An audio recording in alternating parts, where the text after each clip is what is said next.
en toute sérénité. C'est effectivement un sujet très porteur et on vous remercie de votre disponibilité pendant l'heure que nous allons passer ensemble. Donc, ce webinaire est organisé par Flowline en collaboration avec notre partenaire Sage, qui est très impliqué avec la PDP Sage, qui est parfaitement intégrée à votre ERP Sage X3. Et nous aurons comme objectif lors de ce webinaire un objectif d'information, évidemment, sur les enjeux, la réglementation, les agendas. Bien sûr, objectif de présentation de la solution Sage sur la partie PDP, avec une démo live d'un flux de factures sortant. Vous aurez aussi un zoom sur la roadmap de Sage, tant sur la partie X3 que sur la partie PDP Sage. Il y aura ensuite une proposition méthodologique sur l'accompagnement que pourra vous fournir Flowline et le zoom sur les étapes préliminaires dans les critères du choix de PDP et de tirer profit des opportunités au regard de la contrainte légale avec un agenda qui aujourd'hui est toujours fixé au 1er septembre 2026. Donc, trois étapes dans le webinaire. Donc, la proposition de Sage qui sera animée par Bertrand Tack, où là, on parlera à peu près 30 minutes. Bertrand nous parlera, comme je vous l'ai dit, rappel des enjeux, présentation de la PDP, roadmap et un flux de démonstration sur un flux réel au travers de la PDP. Le 1er septembre 2026, c'est demain. Donc, Emmanuel Guyez, qui est le responsable avant-vente chez Flowline, prendra 10 minutes pour vous faire un zoom sur la méthodologie, les étapes indispensables pour mener sereinement votre projet de préparation à la facturation électronique, les critères de choix du PDP et ainsi que les opportunités que dont vous pourrez tirer profit avec la solution Sage X3. Je reprendrai la main 5 minutes pour vous parler de notre proposition de valeur d'accompagnement avec une équipe d'experts dédiés chez Flowline, au sein de Flowline, une journée qui pourra être financée par votre budget formation et qui vous permettra d'agencer le projet et les sous-projets préliminaires à la bonne mise en œuvre de la facturation électronique. Il restera 10 à 15 minutes pour vos questions-réponses et Laura nous les proposera et tant Bertrand qu'Emmanuel pourront y répondre. Voilà. Donc, je rappelle juste que le webinaire est enregistré. Vous recevrez le lien. Les questions, vous pouvez poser sur le chat. Et sans transition, je passe la parole à Bertrand, qui va nous présenter, Bertrand Tack, expert avant-vente Sage, qui va nous présenter la proposition Sage autour de la réforme de la facturation électronique. Bertrand, à toi la parole. Merci Fabrice pour cette introduction. Bonjour à tous, heureux d'animer ce webinaire autour de la réforme de la facturation électronique. Je vais partager mon écran. Hop.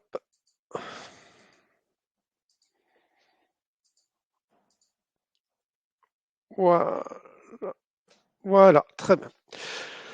Donc, je me présente quand même pour ceux qui ne me connaissent pas. Hein, je suis consultant avant-vente chez Sage, donc autour des domaines fonctionnels que sont le négoce, la finance et en charge notamment de toute la présentation sur le sujet de la réforme de la facturation électronique et de notre offre que je vais vous présenter. Donc la proposition de Sage, déjà, c'est dans ce cadre de la réforme de la facturation électronique, hein, qui est donc, on rappelle, du calendrier, hein, c'est bien le 1er septembre 2026, où toutes les entreprises doivent gérer en réception les nouveaux formats associés à la facturation électronique. Seules les PME et ETI ont 1 an en termes d'émission, hein, pour se mettre en phase. Donc autant dire que la date vraiment importante, c'est le 1er septembre 2026. À compter de octobre dernier, l'administration fiscale a fait aussi une annonce en indiquant que le portail public de facturation n'allait plus gérer les flux de factures, hein, mais que ça allait plutôt être un endroit, un portail pour déposer de l'information, effectuer toute la remontée des informations autour de la TVA, de la base de TVA, des déclarations de TVA, de cycle de vie des factures, et également le maintien de l'e-reporting pour tous les flux B2C, des flux à l'étranger et les flux associés notamment donc, sur la TVA sur encaissement. Donc la réforme aujourd'hui, bien entendu, on va dire que ça va concerner toutes les entreprises quasiment en France. Et le point important, c'est que suite à cette annonce, euh, le schéma en Y y perdure. Il y a bien entendu donc l'entreprise qu'on va pouvoir notifier que le fournisseur qui va envoyer une facture et qui va devoir choisir une PDP, hein, une plateforme de dématérialisation partenaire. C'est là la grande nouveauté. Donc, toute entreprise, qu'elles émettent ou qu'elles reçoivent des factures, devront faire le choix d'une PDP. Donc cette entreprise va passer par sa PDP qui va envoyer le flux de facturation à la PDP donc, de l'entreprise destinatrice, l'acheteur, et celles-ci vont échanger entre elles. Il y aura simplement une remontée d'informations donc vers le portail public de facturation pour tout ce qui est e-reporting, cycle de vie des factures, etc., etc. Et c'est l'administration fiscale qui se connectera à ce portail public donc pour récupérer de l'information. Pardon. Donc, il y a bien le maintien, hein, ce qui est important, des trois formats socles demandés par la réforme de la facturation électronique. Hein, je les rappelle, c'est l'UNCEFAC C2I, c'est le format UBL et c'est le format FactureX. Donc, demain, on note bien, plus de factures PDF, plus de factures papier, plus de factures au format Excel. Voilà, c'est ça la grande nouveauté. L'administration fiscale veut avoir la vue de tous les flux de facturation. Tout ceci pour, à terme, lutter contre la fraude à la TVA et pré-remplir après-demain la déclaration de la TVA, la déclaration CA3. Pour donc assurer également la gestion de tous les cas d'usage, l'administration fiscale a délégué donc à l'AFNOR, il y a une commission qui a été constituée pour spécifier tous les cas d'usage, et ceci ce sera fait donc pour cet été. Donc on est encore en planning assez tendu tout de même. Nous, Sedge, donc on a candidaté pour être PDP, et en plus, on intègre la phase pilote dès ce mois de mars, on vient de l'intégrer, donc pour faire des tests donc avec l'administration fiscale, la DGFiP et les autres partenaires qui ont été également retenus dans ce cadre-là. Alors, ce que je voulais dire, c'est on va également, dans ce cadre de la réforme de la facturation électronique, utiliser donc le réseau PayPal. Alors, pour ceux qui ne le connaissent pas, hein, le réseau PayPal, c'est l'acronyme de Pan-European Public Procurement Online.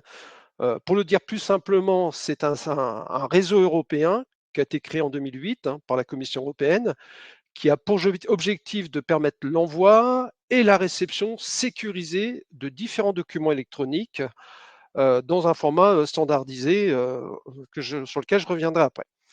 Par exemple, il va permettre de simplifier dans le cadre du process achat pour échanger donc les bons de commande, des bons de livraison, des accusés de réception et ou également la facture électronique. Ce réseau est déjà en place, notamment en Belgique, hein, et ceci concerne aussi bien une entreprise privée qu'une organisation publique. Donc, les factures vont être envoyées au destinataire par le réseau PayPal, hein, par toute PDP qui aura fait la demande d'Access Point, qui est un service certifié hein, qui va connecter les entreprises entre elles. Comment ça se passe? Ici, on a l'entreprise A qui va envoyer une facture, donc elle fait le choix de sa PDP. Cette PDP va faire une demande d'Access Point pour être connecté au réseau PayPal et ainsi les flux de factures vont circuler sur le réseau, sur l'autoroute PayPal, envoyer ça un peu comme une autoroute, et donc l'entreprise destinatrice aura elle fait le choix de sa PDP qui aura elle-même fait la demande d'Access Point et pourra ainsi récupérer donc les flux de factures. Vous voyez un petit peu ces Access Points un peu comme des bretelles hein, d'accès à l'autoroute. Voilà, donc il faut savoir que on a demandé Sedge d'être access point pour la France dans un premier temps, et cet access point va être également délivré pour la partie européenne ultérieurement. Ce qui est important aussi de comprendre grâce à PayPal, c'est qu'aujourd'hui il y a 88 acteurs PDP qui ont été identifiés. Donc, la DGFiP, administration fiscale, nous demande de pouvoir assurer l'interopérabilité entre PDP et les échanges entre elles. Donc, si on n'avait pas ce réseau PayPal, il faudrait qu'on gère plus de 80 points d'accès ou de connexion entre PDP à PDP. Vous imaginez le travail colossal. Donc, il est beaucoup plus simple de gérer qu'un seul point d'accès à PayPal et ensuite chaque PDP donc, aura sa gestion et ça va simplifier justement la mise en œuvre donc, de la réforme de la facturation électronique. Donc, bien entendu, on fait part entière pour digitaliser donc, le monde de l'entreprise qui nous concerne avec les outils de gestion. Vous, en tant que client, à partir d'un moment donné, votre solution, et en l'occurrence la solution SageX3 est conforme, c'est-à-dire installée avec les dernières releases concernant la facturation électronique, vous allez pouvoir bénéficier de toutes les fonctionnalités autour de la facturation électronique. Et ce qu'on vous propose, c'est qu'on va vous permettre de vous connecter également à la PDP Sage dans le cadre de votre abonnement. Ça, c'est un point important. Donc, pas besoin de vous soucier d'aller chercher une PDP par ailleurs. Avec votre solution Sage X3 mise à jour, vous allez pouvoir bénéficier de la PDP Sage pour gérer les différents flux d'envoi, les flux d'invoicing ou de réception de factures, le cycle de vie des factures et le e-reporting. Tout ceci en toute simplicité. Ceci va être couvert, bien entendu, dans le cadre de l'abonnement. Et on en a fait une estimation d'un certain nombre de factures pour que 95% de nos clients n'aient pas à payer de supplément pour bénéficier de cette PDP. Donc le plafond annuel qui a été estimé, c'est un plafond de 60 000 factures par an. Donc à partir du moment donné où vous avez moins de 60 000 factures an, la conformité à la facturation électronique et la PDP Sage sera comprise dans votre abonnement. Si toutefois vous dépassez ces éléments-là, il y aura des packs de 5000 factures qui pourront être pris avec des coûts qui sont très agressifs, plutôt de l'ordre de 5 centimes la facture. Ça, je vous invite de revenir, si le besoin est, vers donc, les équipes de Fabrice sur ce sujet. Donc, pour ceci, on a mis à disposition de nos clients donc cette plateforme digitalisée, c'est la plateforme que l'on appelle Sage Network, qui offre différents services en complément de la conformité à la facturation électronique. Ces services donc, sont les suivants. Donc, il y a votre solution Sage X3 conforme, elle sera connectée à Sage Network, elle permettra de véhiculer les flux de facturation via la PDP Sage. Et il y a d'ores et déjà d'autres services qui véhiculent à l'intérieur du Sage Network, des services de recouvrement, d'e-procurement, on peut avoir de l'archivage GED, on peut avoir de l'acquisition de factures, du data clean, des workflows d'automatisation.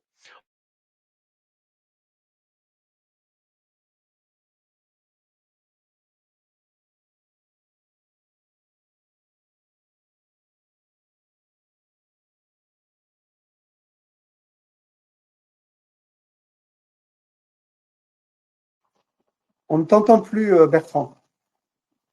Vous m'entendez plus? Ça y est, là c'est parfait, c'est revenu. D'accord. Donc la PDP Sage est ni plus ni moins qu'un tuyau qui permet de véhiculer des flux de facturation. Et pour visualiser ce qui circule à l'intérieur de cette PDP, eh bien, on aura le portail collaboratif que je pourrais vous illustrer tout à l'heure, qui va permettre de visualiser la liste des factures. Sage Network va permettre également de nous connecter à l'écosystème de tous nos clients, notamment donc se connecter au portail public de facturation, de se connecter vers les autres PDP, d'aller se connecter aux banques pour vérifier donc le recouvrement, la bonne validation des RIB, etc., etc., de mettre à disposition de nos clients de fournisseurs via un portail de l'information. Un client pourra via ce portail, plutôt que d'accéder à X3, aller dessus, visualiser donc les commandes passées, les livraisons et les factures. On va mettre aussi à disposition de nos experts comptables un lien pour valider la comptabilité d'entreprise et bien entendu, Sage Network, c'est une plateforme avec plein d'API à l'intérieur qui va permettre d'interconnecter vos différentes solutions et les solutions de toutes les entreprises avec votre solution Sage X3 notamment. Comment ça se passe? Donc, à partir du moment donné, vous avez votre Sage X3 conforme, vous allez pouvoir envoyer ou recevoir des factures. Ça va passer par la base de données de Sage Network. Le service PDP qui assure l'invoicing, le e-reporting, va notamment au niveau de l'envoi de la facture, l'envoyer au client. Alors là, je ne l'ai pas illustré dans le schéma, mais le client, bien entendu, aura sa PDP pour recevoir la facture. Et le fournisseur, également, via sa PDP, pourra envoyer donc à la PDP Sage la facture qui, elle, remontera donc dans X3. Ceci, c'est ni plus ni moins qu'un tuyau de communication. Pour visualiser ce qui transite, on a mis à disposition donc un service complémentaire qui est le portail collaboratif qui va permettre de visualiser les flux de factures qui transitent, les reporting, etc. Également de planifier des tâches d'automatisation pour la gestion de ces factures et à alerter par exemple un client qu'une facture a été mise à disposition. Donc, un utilisateur X3 pourra se connecter au portail collaboratif, tout comme l'écosystème, un client ou un fournisseur. Le client pourra visualiser que les factures qu'on lui a envoyées et ainsi décider de la prise en charge ou pas de ces factures.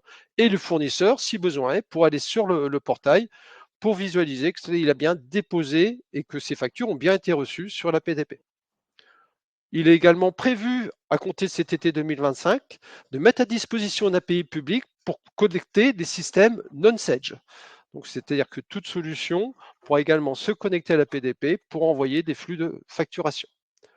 Et il est prévu donc une petite fonction complémentaire à venir ultérieurement pour les auto-entrepreneurs, les tout petits entrepreneurs, pour se connecter directement au portail collaboratif, visualiser leurs factures, gérer leurs statuts, éventuellement les saisir.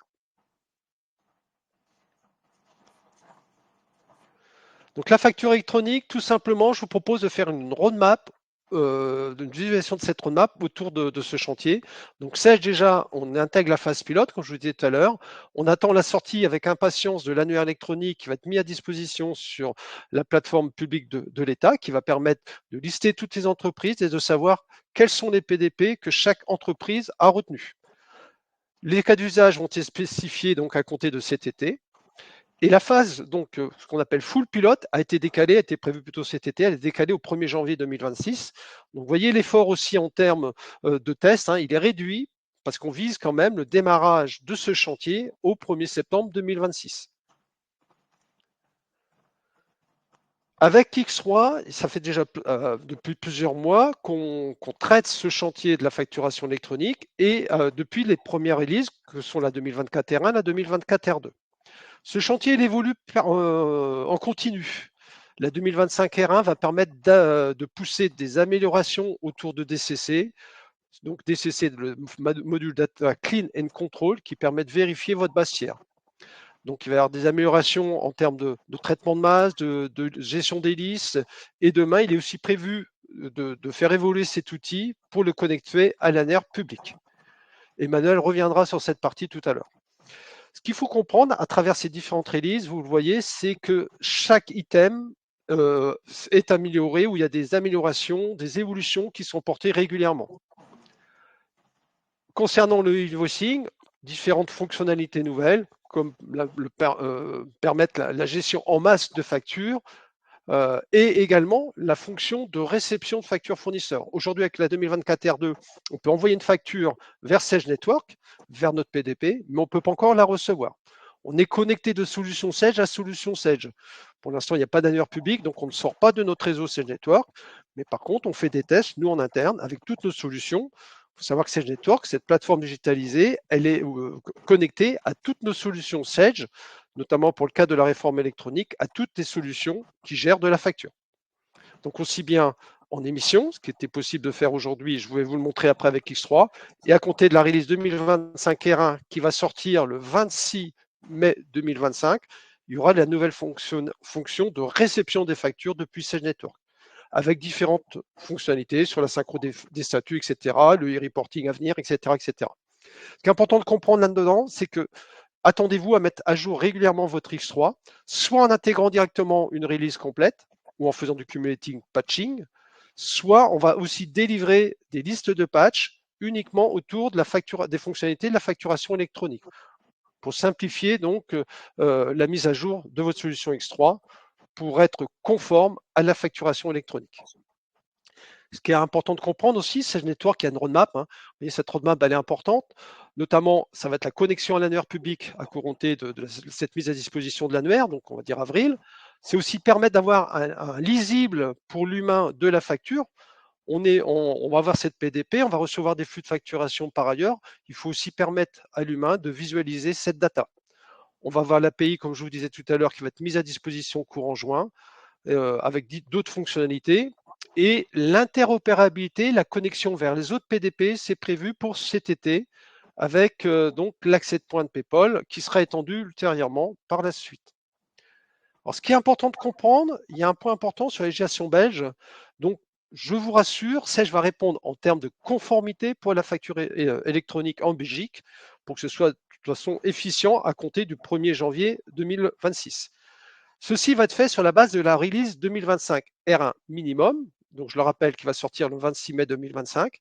Et pour cette release spécifiquement, il y aura un patch complémentaire qui sera mis à disposition à compter de cet été, on va dire, pour que vous puissiez, vous, clients, effectuer vos tests. Donc, on va passer par une solution complémentaire qui va permettre donc d'accéder au réseau PayPal et d'envoyer les flux de facturation via ce réseau PayPal.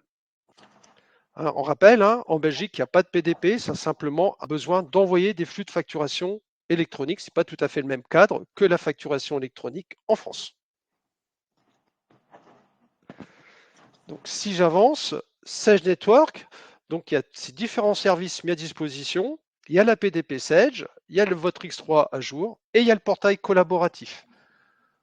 Donc, ce que je vous propose à ce niveau-là, c'est d'aller illustrer ce fonctionnement donc de l'envoi d'une facture depuis Sage X3 qui va transiter donc par la PDP et de visualiser la facture et l'interface qui va permettre à tout l'écosystème de visualiser les flux de facture. Donc, je vais lancer la connexion à la machine. Voilà. Hop. Je vais me reconnecter.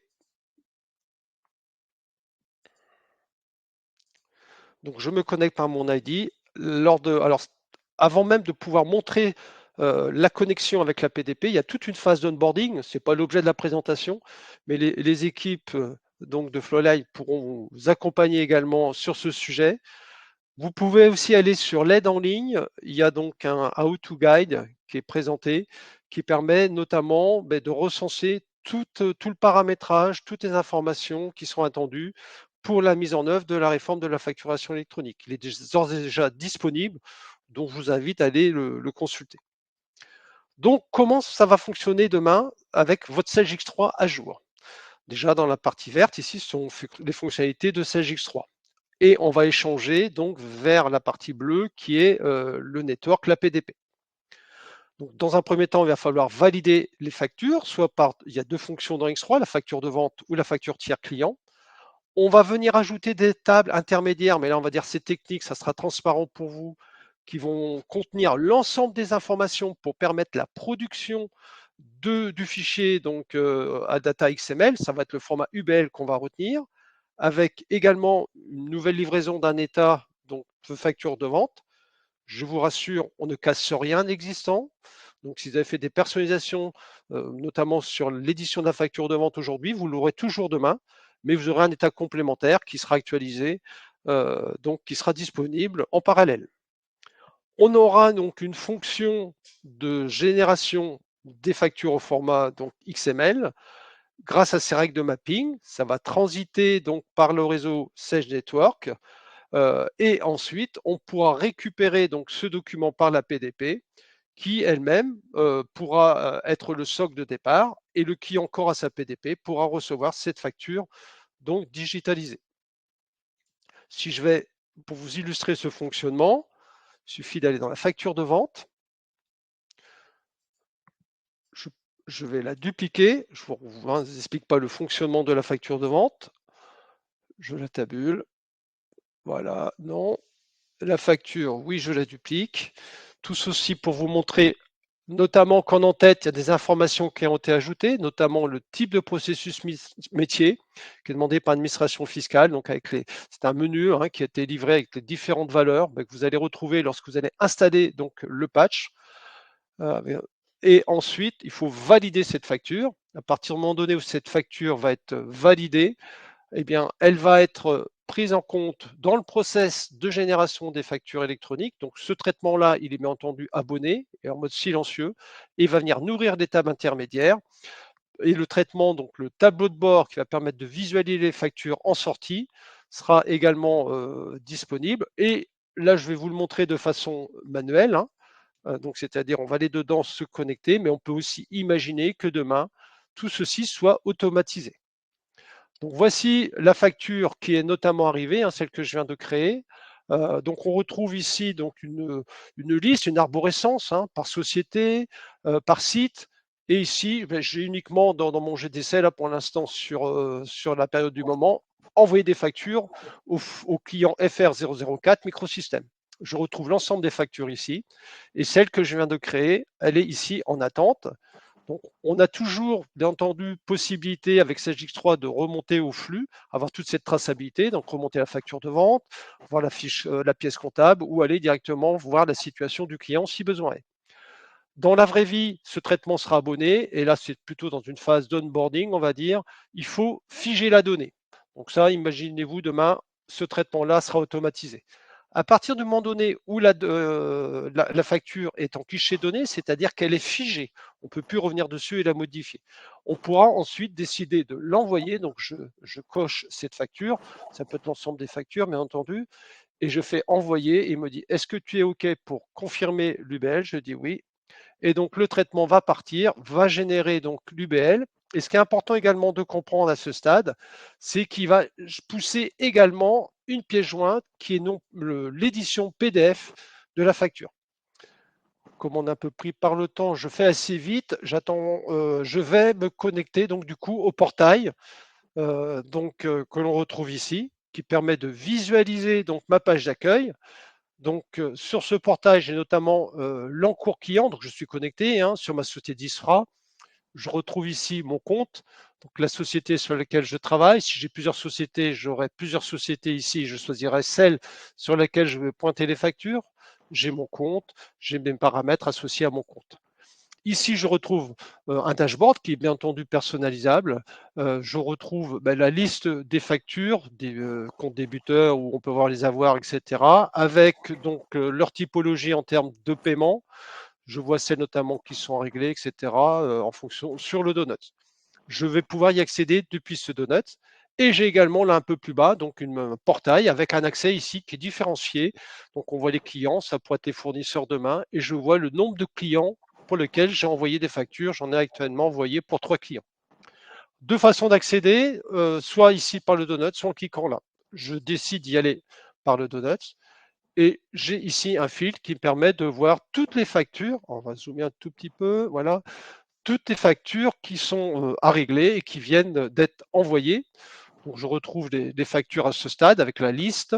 On voit bien entendu le lien vers donc, la facture d'X3, le résumé, le statut. Il suffit ici, alors j'ai des filtres, voilà, on peut dire ce qui est à régler, ce qui est en retard, les différents statuts de facture. Donc c'est demain aussi pour envisager donc, la navigation en fonction des différents flux.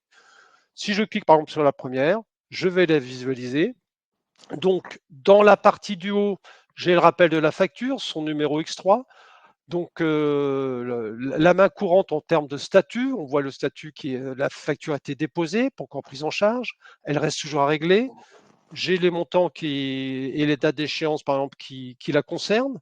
Et j'ai ici un lisible des lignes qui composent cette facture, donc un lisible de la data XML. Et sur la partie droite, ici, donc, l'image de la facture. Donc, soit je peux la télécharger, l'imprimer, je peux décider de l'agrandir. Cette image, elle est vraiment faite pour aider donc, le client, l'utilisateur final, à valider et à prendre en charge sa facture. Vous voyez, c'est quand même concret, à la fois le fichier UBL et l'image de la facture. On a ici des actions rapides. On peut, si on souhaite, envoyer un message donc, au client, on fait un nouveau message. associer des notes. Et ce qui est important aussi, c'est l'historique des statuts qu'on peut visualiser ici avec leurs détails, l'horodatage associé, etc., etc. Donc demain, imaginez-vous que ça, il y aura dans cette liste, il y aura un certain nombre d'événements qui seront apposés. Que je vous propose, vous voyez, on peut renaviguer, remonter ici et voir toutes les factures clients. Ce que je vous propose, c'est qu'on ait un autre accès. Donc, je peux faire l'accueil ici. Je visualise je peux visualiser directement les clients, les 3 clients qui ont été onboardés, microsystème AgroNew Urbansec, avec leur vie.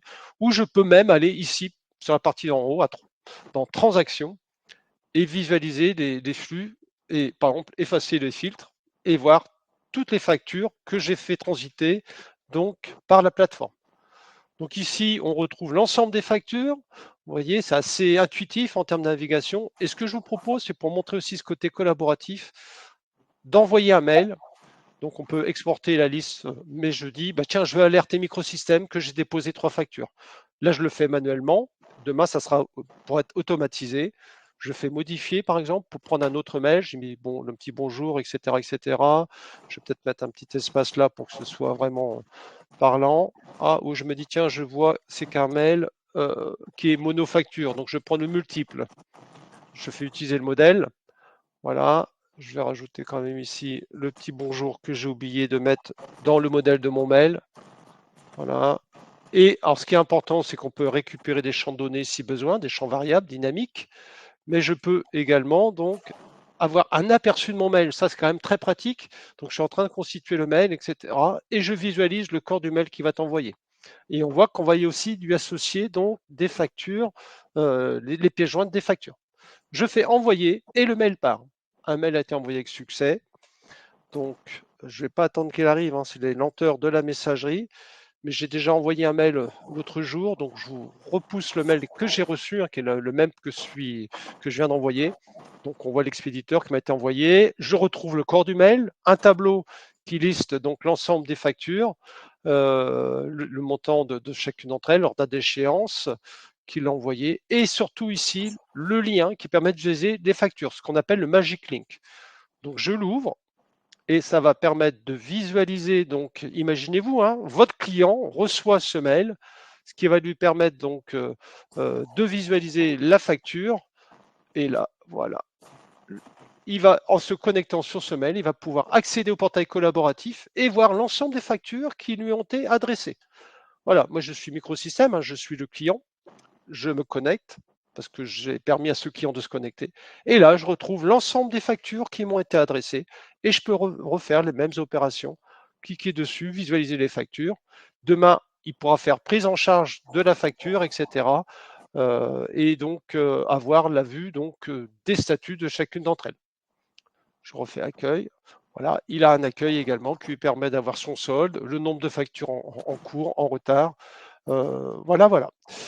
Donc j'en ai fini pour cette partie, hein. J'espère que ça vous aura conquis, ça vous aura permis de concrétiser aussi cette plateforme PDP qu'on va vous permettre d'avoir demain en toute simplicité pour gérer donc la facturation électronique. Fabrice, je te passe la main pour la suite. Oui, alors merci, c'était effectivement très clair, très concret. On a pu voir un peu l'aspect collaboratif entre le client et son fournisseur. On a eu pas mal de questions sur le chat. Je vais juste en prendre 2 avant les questions-réponses parce qu'elles reviennent souvent, Bertrand. La première, est relative à l'EDI. Est-ce que dans la facturation électronique, il y a le maintien de flux EDI pour des clients qui sont dans des secteurs particuliers comme la distribution ou équipementier automobile, en termes de format? Oui, alors ça, il faut bien entendu analyser chacun des cas. Mais quand vous avez un prestataire EDI, le conseil qu'il y a à ce jour, c'est rester avec ce prestataire, continuer à envoyer les factures EDI et voyez comment ce prestataire va gérer la conformité avec la facturation électronique. On n'a pas à ce jour, parce que c'est un vrai chantier, si demain vous révolutionnez ces envois de flux EDI, hein, ce ne sont pas forcément que des factures, il peut y avoir d'autres flux, hein, EDI. Donc, c'est un chantier à prendre à part entière, mais un des conseils, c'est certainement de garder cet envoi de flux EDI en parallèle et de voir avec votre fournisseur EDI comment il gère cette facturation électronique. OK, merci. De toutes les façons, ces questions seront notées. Donc ça, c'était une question qui revenait. Une autre question pour des clients qui travaillent avec les administrations. Est-ce que le client Chorus est pris en compte par la PDP Sedge? Alors là aujourd'hui, Chorus reste tel quel. La PDP Sage permet d'envoyer donc des flux vers les autres PDP. Il n'y a pas de révolution par rapport à Chorus, hein, on reste sur les points tels que c'est en ce moment, la connexion telle que c'est en ce moment. OK. Merci en tout cas Bertrand. C'était extrêmement clair. J'espère que ça a fourni à nos clients de l'information concrète, aussi bien sur les enjeux, la roadmap que sur la partie démonstration. On va passer la main à Emmanuel, puisque dans vos questions, on voit bien que chaque client a des particularités, même si la réglementation est unique. Vous êtes dans un contexte qui nécessite évidemment un accompagnement, l'identification des différents cas de figure que vous pouvez avoir. Donc Emmanuel, en 10 minutes, va vous présenter un petit peu sur 3 points, les étapes préliminaires dans la mise en œuvre, un zoom sur un outil aussi qui fait partie des étapes préliminaires qui consiste à cleaner la base de données de vos clients, de vos fournisseurs, qui est essentielle pour avoir une base propre, et des différentes opportunités qu'on peut avoir avec cette X3 profitant de cette réforme. Emmanuel, je te passe la main. Merci beaucoup Fabrice. Effectivement, on va regarder ensemble quelles sont les étapes pour la mise en œuvre de la réforme de la facturation électronique et de voir qu'effectivement, il y a un certain nombre d'étapes préliminaires qui vous attendent pour la mettre dans les meilleures conditions. Alors, effectivement, l'anticipation, c'est de respecter un certain nombre d'étapes et l'une des premières étapes, c'est déjà de comprendre quels sont les enjeux en termes de facturation électronique, comme l'a un peu présenté Bertrand tout à l'heure, également sur toute la partie e-reporting, comprendre quelles sont les informations que l'on communique à travers les e-reporting, comprendre aussi comment sont les formats de facturation électronique, quels sont les différents formats qui existent, de comprendre également comment on peut embarquer aussi les PDF pour aider à la visualisation des factures pour les clients. C'est aussi après d'identifier en fait la volumétrie que vous avez à gérer en termes de facturation, aussi bien en facturation que vous émettez auprès de vos clients, que les factures que vous allez recevoir. C'est de comprendre aussi et d'identifier si vous avez des flux intersociétés, comment on va les prendre en charge, les factures d'acompte. Et toutes les typologies un peu de factures, on a parlé à l'instant de la question sur la facture EDI, qui passe par des messages EDI, de voir qu'effectivement ces factures embarquent également d'autres éléments d'information que stricto sensus à la facture. Donc cette phase d'identification, cette étape d'identification est absolument essentielle. Une autre étape, eh bien, c'est de réaliser les paramétrages qui seront nécessaires à la fois dans cette J3, mais aussi dans toutes les autres applications qui permettent d'émettre ou de recevoir des factures. Et donc, de bien cerner comment on pourra communiquer ces informations entre eh bien, ce système d'information et là où les PDP que vous aurez choisi vis-à-vis de ces solutions.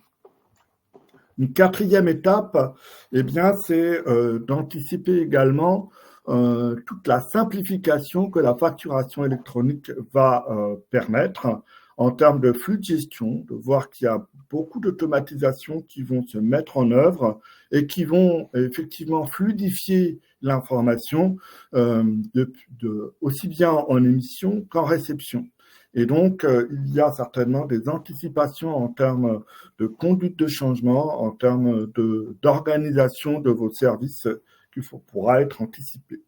Et enfin, il y a une cinquième étape importante et préliminaire, c'est, comme on en a parlé un tout petit peu, c'est la phase de nettoyage, nettoyage de la base de données, sur les clients, sur les fournisseurs, s'assurer qu'il n'y a plus de doublons dans la base de données, s'assurer qu'il n'y a pas que toutes les fiches fournisseurs et fiches clients dispose bien d'un numéro de SIRET de façon à ce qu'on puisse communiquer correctement avec la plateforme. Pour cette 5e étape de nettoyage, Sedge a mis à disposition dans Sedge X3 un module, et ce module s'appelle Data Clean and Control. Et c'est un module qui a deux intérêts majeurs. Le premier, c'est qu'il permet de faire un contrôle en masse de la cohérence des informations qui sont dans le fichier client, enfin dans la base client et dans la base fournisseur, de repérer effectivement tous les doublons, de faire des comparaisons dans les différentes fiches, de contrôler l'information par rapport à l'annuaire Sirène, de bien vérifier effectivement l'annuaire public qui sera délivré par l'administration fiscale et de s'assurer que les informations sont cohérentes avec cet annuaire. Et d'avoir effectivement le Data Clean and Control permettra d'identifier les incohérences ou en tout cas les écarts qu'ils constatent entre ce que vous avez dans la base, dans vos bases de données clients fournisseurs et celles qui sont référencées dans la base Sirène. Et donc, toutes ces informations vont permettre effectivement de vous garantir que les factures que vous émettez ou que vous recevez communiqueront avec la plateforme de matérialisation partenaire. Et un autre intérêt de ce Data Clean and Control, de ce module, ça sera de vous assister au moment de la création des fiches clients ou de la création des fiches fournisseurs, en allant automatiquement se connecter à la base Sirène et de vous proposer de décharger par défaut dans la fiche client ou dans la fiche fournisseur que vous êtes en train de créer, les informations contenues dans la base Sirène. Donc, ça permet de fiabiliser l'information et d'accélérer la saisie de ces fiches. Une fois qu'on a vu ces étapes préliminaires, il faut aussi s'arrêter sur les différents critères qu'il faudra prendre en compte pour choisir la ou les PDP. Effectivement, il faut déjà tenir compte des systèmes d'information que vous aurez à gérer, aussi bien en émission qu'en réception de factures, de vérifier si ces systèmes d'information sont compatibles avec la réforme. Si oui, de vérifier avec la présence d'une API publique qui devrait être mise à disposition et qui permettra effectivement de communiquer avec la PDP, la PDP de Sedge, par exemple, et puis de vérifier si elle n'est pas compatible avec la réforme, d'avoir un prestataire qui s'assure de la capacité de communication des informations qui sont présentes dans le logiciel avec la plateforme, avec la PDP. Et puis, il faut aussi tenir compte de vérifier si vous avez des besoins additionnels au-delà des obligations qui sont demandées par la PDP, notamment en ce qui concerne l'archivage à valeur probante. Est-ce que c'est quelque chose qui est nécessaire? Est-ce qu'il y a des nécessités d'archivage électronique de documents, de factures, mais pourquoi pas d'autres documents? Quelles sont les stratégies de recouvrement client que vous souhaitez? Effectivement, la PDP permet à travers le cycle de vie de mieux suivre les règlements clients, mais les logiques de recouvrement, de relance client, etc. peuvent être des services additionnels que certaines PDP offrent et d'autres pas. Il y a également des optimisations des flux achats qui pourront être proposées, de meilleurs suivis des informations concernant les flux achats. Les workflows de validation, à quel moment on les réalise? On a vu que rapidement, Sedge était capable d'abonner ou de générer des mails à la volée. Donc, bien regarder ce que peuvent proposer les plateformes en termes de workflow. Et puis aussi le portail collaboratif client et fournisseur tel qu'ils sont disponibles dans la plateforme de Sedge, mais bien vérifier si cela correspond aux usages que vous souhaitez mettre en place. Et donc, effectivement, il y a des réelles opportunités entre Sedge X3 V12 et la plateforme. Et donc, la réforme de la facturation électronique, c'est vraiment quelque chose qui va simplifier la donne, de gagner du temps, parce qu'effectivement, les envois et les réceptions de factures vont s'automatiser. Et parce que, également, toute la partie e-reporting, qui est aussi le deuxième volet quand même de la facturation électronique, de l'enjeu de la réforme, eh bien, nécessite de prendre en considération l'ensemble des factures faites auprès des consommateurs, mais aussi avec des entreprises étrangères. Et donc, il y a des tableaux à réaliser. Il y a communiqué à l'administration publique, c'est l'objectif de la plateforme.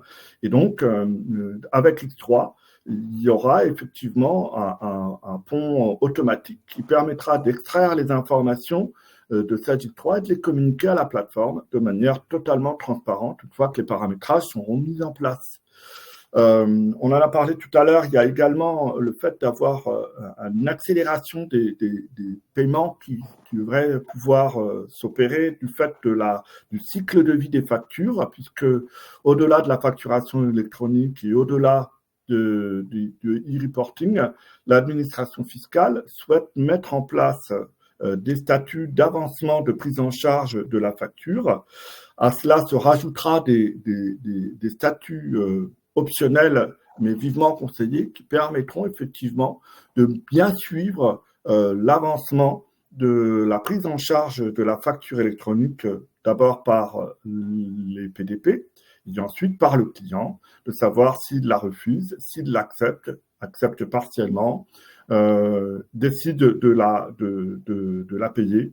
Et vous-même, vous aurez à communiquer à l'administration fiscale à partir du moment où vous avez encaissé les règlements pour ces factures. Donc, effectivement, des paiements plus rapides, un meilleur cash flow disponible, avec une accélération de la prise en charge des litiges éventuels sur vos factures.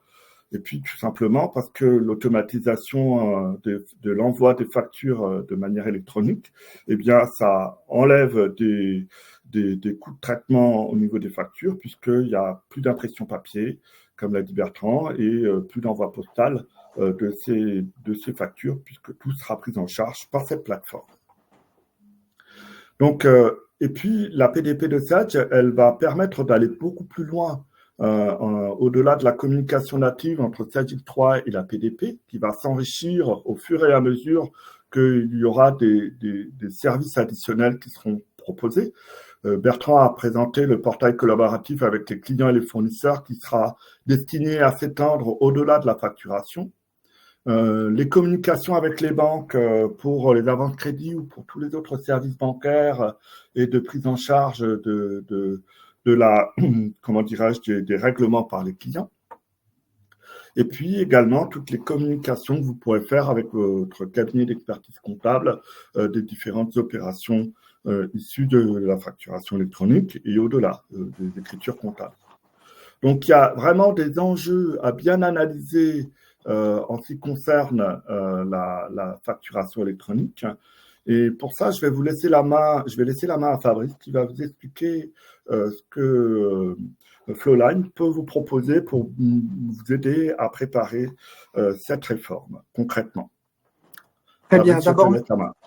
D'abord, merci Emmanuel pour ce petit zoom sur un petit peu le projet préliminaire, parce qu'il est vrai que cette réforme est très structurante. Donc, l'objectif, c'est d'attirer votre attention et de vous accompagner dans cette conduite de changement pour être prêt par rapport aux échéances. On est quasiment dans les temps. Donc, aujourd'hui, on échange beaucoup avec nos clients qui nous disent, pour la plupart, c'est compliqué, les règles évoluent, on est un peu perdu. Comment est-ce qu'on doit prendre ce projet ? Face à ça, on vient de voir avec Emmanuel et Bertrand qu'il faut une maîtrise de l'environnement technique par rapport aux outils, par rapport à la réglementation. Nos équipes Flowline sont prêtes. Et on a surtout dédié une équipe pour les RFE qu'on a renforcée et qui est aujourd'hui opérationnelle afin de vous proposer en une journée. Et ça sera finançable sur un budget de formation. de définir avec vous votre stratégie de facturation et de le voir comme un projet de mise en œuvre avec des sous-projets, avec des jalons, avec des étapes. La matinée de cette journée, ces journées pourraient commencer à partir de septembre 2025, c'est la compréhension des enjeux et des exigences réglementaires ramenées dans votre contexte. On le voit bien dans les questions, vous évoluez tous dans des contextes différents avec des SI différents. Donc c'est repositionner un petit peu les enjeux, les exigences et les impacts que ça peut avoir sur votre organisation et ainsi que sur le SI. Et l'après-midi de cette journée, c'est de construire un plan directeur avec vos équipes, avec à chaque sous-projet. On voit par exemple qu'il y a un sous-projet de cleaning des données, des data. On a aussi un sous-projet sur l'identification des sources. On a un sous-projet qui est les critères de choix les plus, les plus pertinents pour le choix définitif de votre PDP. Donc, c'est de construire un plan directeur et de le piloter avec vous, avec des jalons, de l'assistance et de l'expertise de nos équipes. Voilà. Ça, c'était pour, on va dire, vous dire que Flolan est à vos côtés pour vous accompagner. On a, si tu peux passer le slide après, on a un site qu'on a créé sur lequel vous êtes pour la plupart inscrits, facture-électronique-byflolan.fr. Ce site vous donnera en temps réel l'information sur les nouveautés, sur les évolutions, et vous pourrez aussi vous préinscrire à cette journée de définition de votre stratégie de facturation électronique. Donc, n'hésitez pas à y aller, et c'est aussi là où vous retrouverez le lien du replay. Avant de passer aux questions-réponses, je fais juste un petit zoom sur le prochain webinaire de Flolan qui aura lieu le 17 avril de 11 à 12 heures. Beaucoup d'entre vous sont inscrits, on a plus de 150 inscrits. Très simplement, comment Flolan aujourd'hui a décidé de s'investir dans des modules d'IA dans et autour de Sage X3 qui viendront en complémentarité avec la partie Copilot d'X3 qui arrivera fin 2025 sur des cas d'usage extrêmement concrets. Certains ont pu voir déjà les prémices lors de notre événement TechPulse, détection d'anomalies, prédiction de forecast, agents conversationnels et automatisation de tâches à valeur peu ajoutée. Voilà le programme de notre prochain webinaire. Je passe tout de suite aux questions-réponses où Laura va peut-être nous faire un tri des différentes questions. On en a récupéré sur le slide d'après, je crois, Laura, tu en as mis quelques-unes. Si Emmanuel peut passer le slide. Vas-y, je crois qu'il y a eu 4 questions que nous a mis.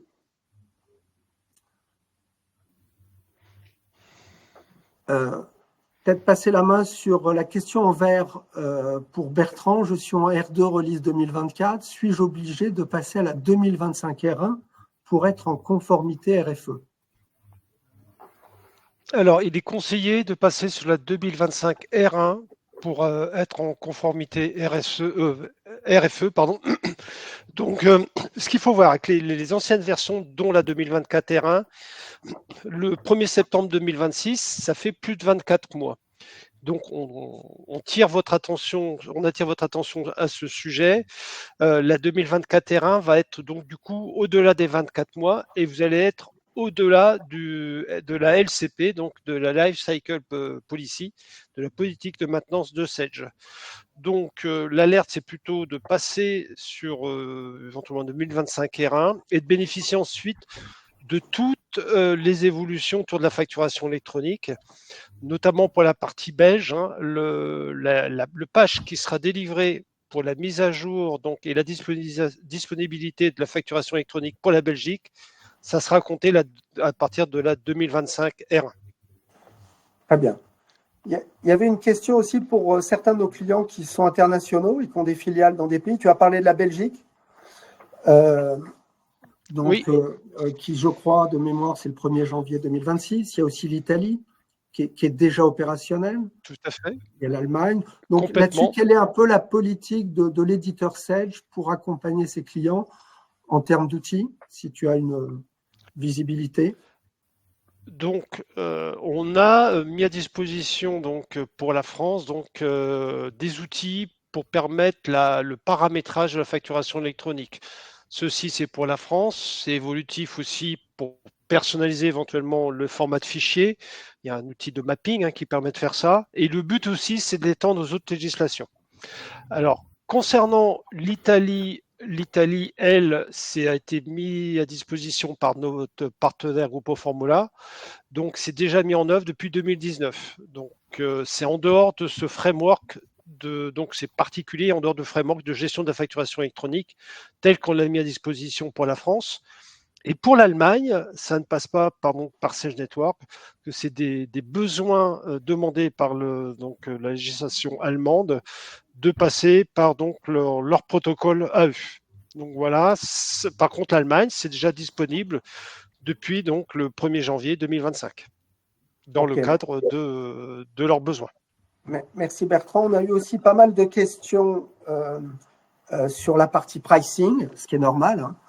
Nos clients se disent, tiens, une offre gratuite chez Sage, il faut aller voir un peu plus loin, et c'est normal.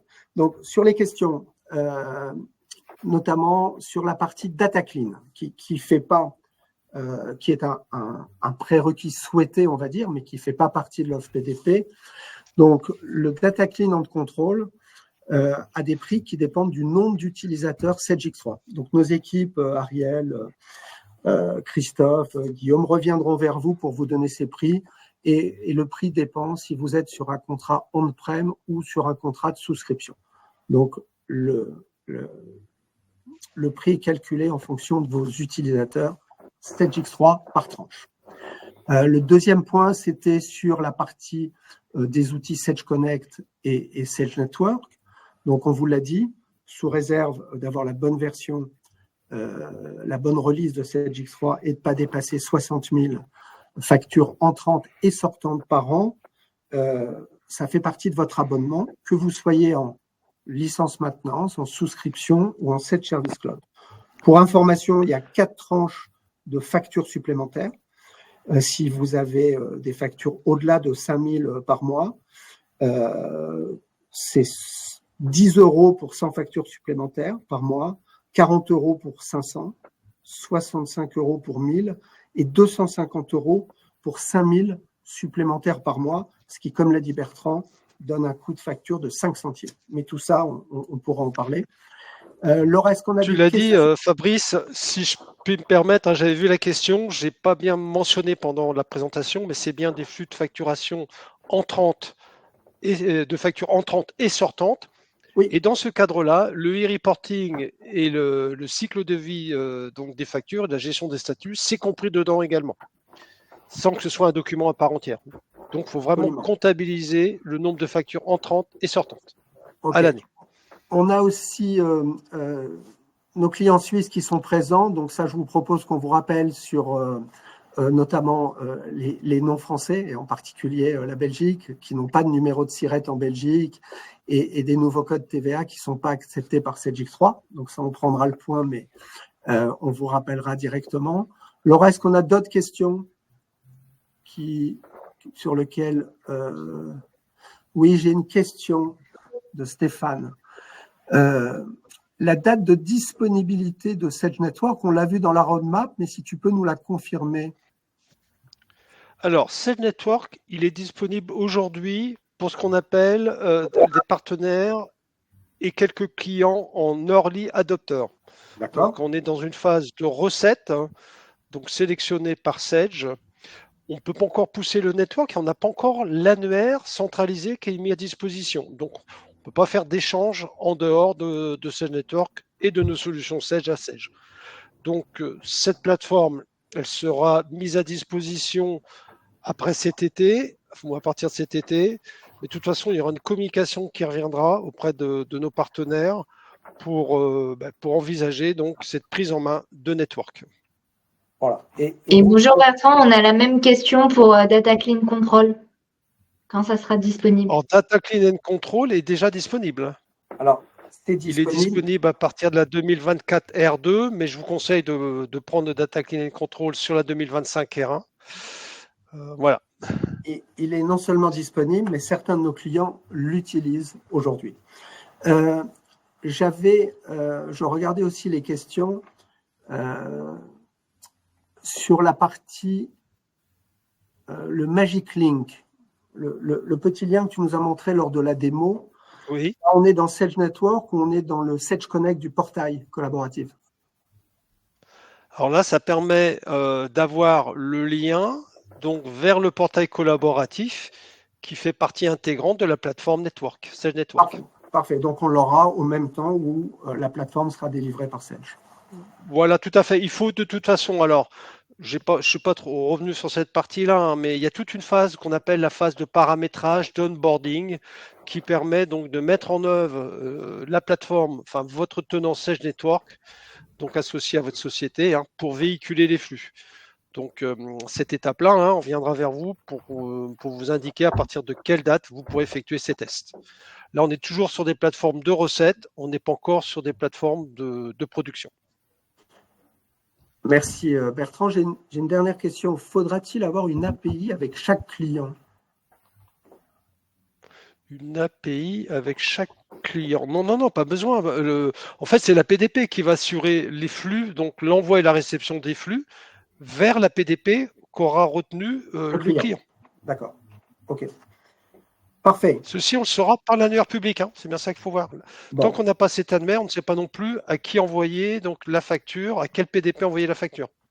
Donc, peut-être pour intervenir, c'est qu'une API sera nécessaire si vous voulez utiliser la PDP de Sedge avec d'autres solutions de gestion qui ne sont pas des solutions de gestion de Sedge.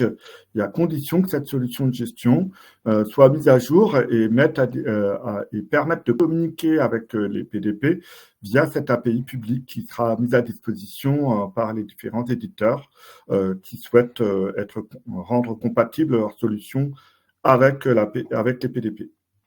Bon. En tout cas, toutes vos questions, et merci Emmanuel, nous renforcent dans l'idée que la journée que nous vous proposons pour la stratégie de facturation va aussi pouvoir répondre à beaucoup de vos questions et vous donner un chemin très sécurisant, très structuré pour faire face aux échéances, notamment 1er septembre 2026.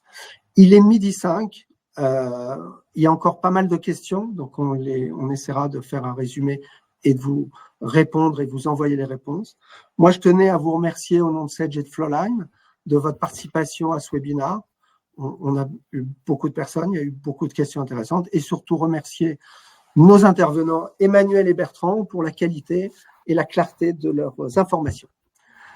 Je vous dis, je vous souhaite déjà une bonne journée, un bon appétit et peut-être à notre webinaire de l'intelligence artificielle du 17 avril et les préinscriptions sur notre site pour la journée de stratégie de facturation. Merci bien. Merci Fabrice, merci Emmanuel et merci à vous tous de vous être connectés en nombre à ce webinaire. Merci à tous. Bonne journée. Bonne journée.